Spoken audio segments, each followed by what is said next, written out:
Dans notre monde rempli d'objets connectés, de smartphones, de smartwatches, de tablettes, de liseuses électroniques, de caméras sport, d'enceintes Bluetooth, de drones, etc., s'il y a bien un truc qui fait toujours grincer des dents, c'est l'autonomie. Depuis quasiment 20 ans, les objets du quotidien ont explosé en fonctionnalité, devenant tous des gloutons en énergie. Et même si l'on entend souvent que les capacités des batteries n'ont pas évolué, il faut savoir que ce n'est pas tout à fait vrai. Elles ont évolué, elles ont même suivi les évolutions techniques, mais sans prendre d'avance, nous donnant toujours des smartphones qui peinent à tenir 2 jours d'affilée. Et c'est pourquoi aujourd'hui la sélection de cadeaux du calendrier de l'Avent Tech et Geek concernera les batteries externes. Allez, on commence par un peu de légèreté aujourd'hui avec un cadeau purement esthétique qu'est cette batterie licorne. Alors je vous le dis tout de suite, cette batterie n'a lieu d'exister que par son design qui fera sourire, car même les pauvres 2600 mAh qu'elle promet ne sont pas tenus, et selon les tests, elle ne délivre que 1560 mAh, ce qui ne suffira même pas à recharger une seule fois votre smartphone au complet. Elle ne possède qu'un seul port USB en sortie, et du coup ça se comprend, et un port micro USB pour se faire recharger. Rechargement qu'elle fera en un temps beaucoup trop long de 2 heures pour les performances qu'elle dispose. Évidemment, avec ses 5 watts en sortie, oubliez toute recharge rapide. Allez, passons aux choses sérieuses avec le PowerCore de chez Anker, au prix de 46,99 €, qui est une vraie batterie externe avec un design tout à fait sobre. Elle est annoncée à une puissance de 26 800 mAh et sera en mesure de recharger près de 6 fois votre smartphone. Personnellement, j'ai le modèle 2017 qui est sensiblement différent et je peux vous dire que c'est le cas. Elle a une autonomie de malade. Elle est équipée de la technologie PowerIQ de chez Anker et permettra de fournir une recharge rapide sur les ports USB qu'elle propose en sortie. Il est même précisé qu'elle chargera jusqu'à 75% plus rapidement qu'une batterie classique. Donc vous vous doutez que pour accumuler cette capacité de charge, elle est un peu plus lourde avec ses 191 grammes et mettra un peu plus de temps pour se recharger. Le modèle précédent mettait à peu près 9 heures pour atteindre une charge complète. Mais Anker a bien compris que le temps c'est de l'argent et alors a conçu ce modèle avec 2 ports micro USB afin de la recharger 2 fois plus rapidement. Et cerise sur le gâteau, les 2 câbles micro USB sont fournis en plus d'une petite housse de transport. Bref, une batterie d'un rapport qualité-prix hallucinant qui vous servira vraiment lorsque vous partirez en voyage. Je peux vous dire que passer une nuit sans courant mais en pouvant recharger son téléphone, sa montre et sa cigarette électronique par exemple, sans se soucier, c'est vraiment un plaisir. Et là, c'est Belkin qui nous propose son Valet chargeur pour 72,99 €. Alors rien d'exceptionnel dans la puissance proposée par cette batterie externe de 6700 mAh, puisqu'elle annonce charger jusqu'à 3 fois votre smartphone.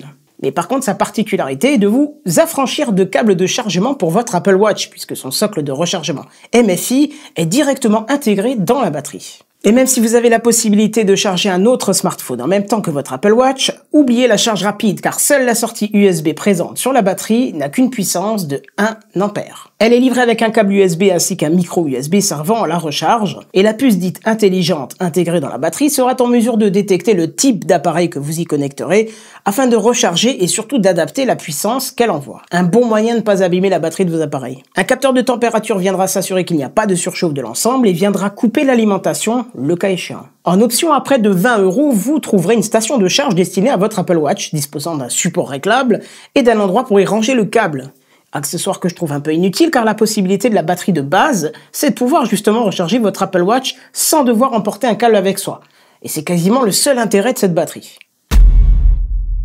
Pour 89,99 €, vous pourrez avoir une batterie encore plus polyvalente en voyage avec la Novo Charger à 20 100 mAh. Et du côté USB, elle n'en possède que 2, mais tous 2 compatibles avec la charge rapide. Un port USB-A, donc un port classique, ainsi qu'un port USB-C montant jusqu'à 3 ampères. C'est pas mal. Du fait de sa puissance de 20 100 mAh, elle pourra recharger jusqu'à 6 fois votre iPhone X ou encore 4 fois votre MacBook Pro 13 pouces. Mais le plus intéressant ne se retrouve pas dans la possibilité de rechargement, mais d'y connecter des appareils 220 volts pour un maximum de 60 watts. Si. Que ce soit une ampoule LED, un chargeur de GSM, un radio réveil ou encore un rasoir électrique, vous allez pouvoir emmener tout ça avec vous dans la forêt et le brancher sur cette batterie qui sera parfaitement capable de l'alimenter. En cas de surtension, surintensité, sous-tension ou encore surchauffe, l'alimentation se coupera automatiquement.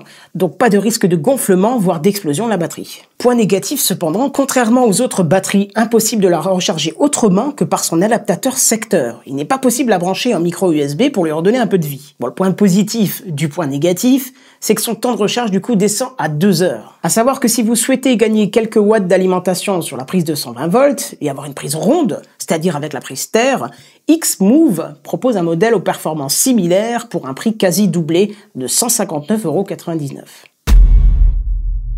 L'originalité de cette batterie EPO de 23 000 mAh ne se trouve pas dans la puissance, puisqu'on a vu que pour beaucoup moins que son coût de 119,90 €, on pouvait avoir une puissance plus importante, mais dans le fait qu'elle dispose d'un panneau solaire sur le dessus. Alors je vous arrête tout de suite. Si vous comptiez poser votre batterie sur la fenêtre en plein soleil et attendre qu'elle soit pleine, vous n'avez pas fini d'attendre. Le but de ce panneau solaire est de rallonger l'autonomie de cette batterie, pas de la recharger. Et pour preuve, le panneau solaire délivre 1000 mAh toutes les 2 à 3 heures. Ne comptez donc pas mettre cette batterie au soleil et alimenter votre ordinateur portable pour travailler, ça ne sera pas possible.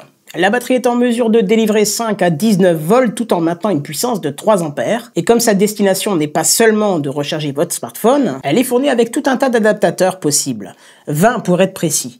10 adaptateurs pour les fiches standards et 10 adaptateurs pour des connecteurs propriétaires de type Sony, Samsung, Nokia, Toshiba, Dell, etc., etc. Avec son poids de 653 grammes, elle vous proposera aussi une fonction de torche LED, ce qui la rend vraiment indispensable pour une sortie en forêt. Bref, une batterie originale qui pourrait faire croire à une autonomie quasi infinie due à son panneau solaire, mais qui ne sert qu'à allonger la durée de vie de cette batterie. Et c'est l'une des campagnes de financement participative les plus importantes de la section technologique du site Indiegogo de 2016 qui aura permis de créer cette batterie externe de 20 400 mAh nommée OmniCharge Omni 20 au prix incompréhensible de 329 €. À ce prix magique, elle propose tout de même des connectiques propriétaires comme le MagSafe, si précieux au MacBook Pro, ou encore la connectique de la Surface Pro, ainsi que du Dell, du HP, du Lenovo, etc., etc. Vous pourrez monitorer la puissance disponible sur son petit écran OLED, la température de la batterie, ainsi que le temps de charge restant. Ces deux sorties USB sont compatibles charge rapide et sont à la norme Quick Charge 3.0. Encore une fois, le véritable intérêt de cette batterie se situe dans sa prise d'alimentation 220 volts qui tiendra une puissance de 100 watts, ce qui commence à être vraiment pas mal. Et j'ai envie de dire, faut bien que son prix se retrouve quelque part à un moment. Autre port où l'on retrouvera l'intérêt de son investissement, c'est son entrée de rechargement, pouvant supporter jusqu'à 36 volts à 45 watts pour une charge complète maximum de 3 heures. Et pour ça, vous pouvez utiliser toute une gamme de systèmes différents. Panneaux solaires, chargeur allume-cigare de voiture, chargeur USB, chargeur de PC et même chargeur de mobile. Cette batterie accepte tout sans broncher pour se faire recharger. Bref, avec les capacités et les différentes connectiques de cette batterie, on a vraiment la possibilité d'y recharger ou alimenter pas mal de choses. Un MacBook Pro, une Surface Pro, une console de jeu portable, un drone, un appareil photo ou que sais-je encore. Il est évident que son prix peut faire grincer des dents et prendre rendez-vous avec un chirurgien dans le but de vendre un organe, mais force est de constater qu'elle ne vous laissera à aucun moment dans la fameuse situation que l'on a tous connue. Ah merde, j'ai pas le bon adaptateur pour brancher mon appareil. Et de vous retrouver dépourvu quand la bise fut venue. Voilà, encore une fois, c'est vraiment le prix qui définit la polyvalence des batteries externes que l'on va pouvoir choisir. Et étonnamment, ce n'est pas forcément la puissance qui définit le prix de celle-ci. Alors, je n'ai volontairement pas choisi de batterie externe qui recharge au téléphone par induction, car en général, lorsqu'on en est à vouloir utiliser une batterie externe, c'est dans le but d'optimiser sa consommation. Et pour l'instant, le rendement n'est pas adapté du tout aux besoins. Pour comprendre, il faut savoir, et c'est une information officielle du Wireless Power Consortium, dont nous avons parlé il y a quelques jours, que lors d'un rechargement à induction, 10 à 50% de l'énergie dissipée est perdue. Pour le cas de l'Apple Watch, c'est encore différent car elle ne possède pas d'autres moyens de recharge que l'induction. Bref, c'est terminé pour la sélection du jour. J'espère que vous trouverez de quoi rallonger la vie de votre téléphone. Et si c'est le cas, n'hésitez pas à me dire pour quel modèle vous avez opté. Et même si c'est un modèle non présenté aujourd'hui, vous pouvez venir m'en parler, on n'est jamais à l'abri d'une bonne découverte. Allez, pensez au petit pouce bleu, au petit partage des familles et surtout à vous libérer demain à 18 h pour la prochaine sélection du calendrier de l'Avent Tech et Geek. Mais moi, en attendant, je vous dis à plus, bye bye.